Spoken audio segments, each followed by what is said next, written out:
আসসালামু আলাইকুম। আমি সানারপাড় আইটি ইনস্টিটিউট থেকে বলছি। এখানে দেখতে পাচ্ছেন আমি অনেকগুলো লেবেল তৈরি করে রেখেছি। আজকে আপনাদেরকে এই লেবেলগুলো কিভাবে তৈরি করেছি সেটাই দেখাবো। এজন্য আমি প্রথমে একটি নতুন পেজ নিয়ে নিচ্ছি। যদি আমরা কোনো খাম অথবা বক্সের ওপরে নিজেদের ঠিকানা লেবেল আকারে বানাতে চাই, তাহলে সর্বপ্রথম আমাদের যেতে হবে মেইলিংসে।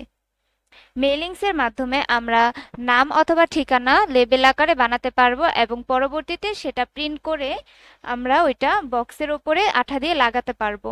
তো এর জন্য প্রথমে আমরা চলে গেলাম মেইলিংসে। মেইলিংসে যাওয়ার পরে আমরা এখানে একটি ঠিকানা লিখে নিব।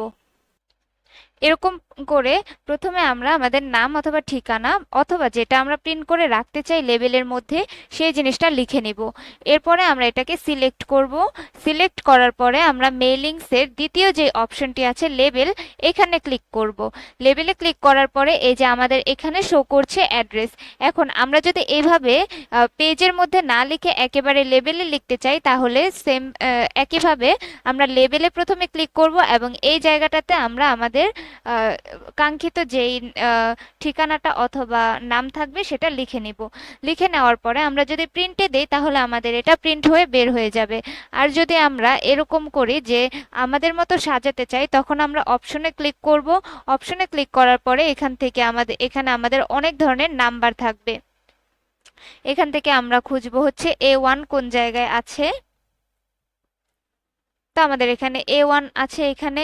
এরপর এখান থেকে আমরা যে কোনো একটি নাম্বার চুজ করব যে আমরা কতগুলো প্রিন্ট করব। একটা পেজের মধ্যে আমাদের কতগুলো লেবেল আসবে। তো আমি এখান থেকে নাম্বার চয়েস করলাম 28171, এই নাম্বারটি। এটা আমি নিলাম। এরপরে হচ্ছে আমি যদি এখানে ওকে করে দিই তাহলে আমার এটা চলে আসবে। তো আমি এটা ওকে করে দিলাম। ওকে করার পরে হচ্ছে এখান থেকে আমরা নিউ ডকুমেন্টে ক্লিক করব। নিউ ডকুমেন্টে ক্লিক করলে আমাদের এই জায়গার মধ্যে আমাদের যে পেজটা ওপেন থাকবে ওই পেজের মধ্যে চলে যাবে। তো আমি নিউ ডকুমেন্টে ক্লিক করলাম।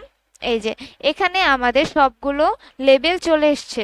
এখন আমরা চাইলে এই লেবেলগুলোকে অথবা এই লেখাগুলোকে অনেকভাবে সাজাতে পারি।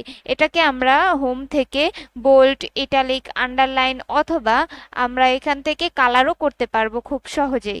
তো এখান থেকে যদি আমি কোনো কালার আমার চয়েস থাকে তাহলে সেই কালারটা আমরা এখানে করে দিতে পারবো। এরকম করে আমরা বিভিন্ন লেবেলটাকে অথবা আমাদের লেবেলের মধ্যে যে লেখাগুলো থাকবে সেগুলোকে সাজাতে পারবো। তো এরকম করে আমরা আমাদের কাজ করতে পারবো। এরপরে যদি আমরা ফাইল থেকেও প্রিন্টে যাই তাহলে আমাদের এগুলো প্রিন্ট হয়ে বের হয়ে যাবে। তো আজকের ভিডিও এই পর্যন্তই। আসসালামু আলাইকুম।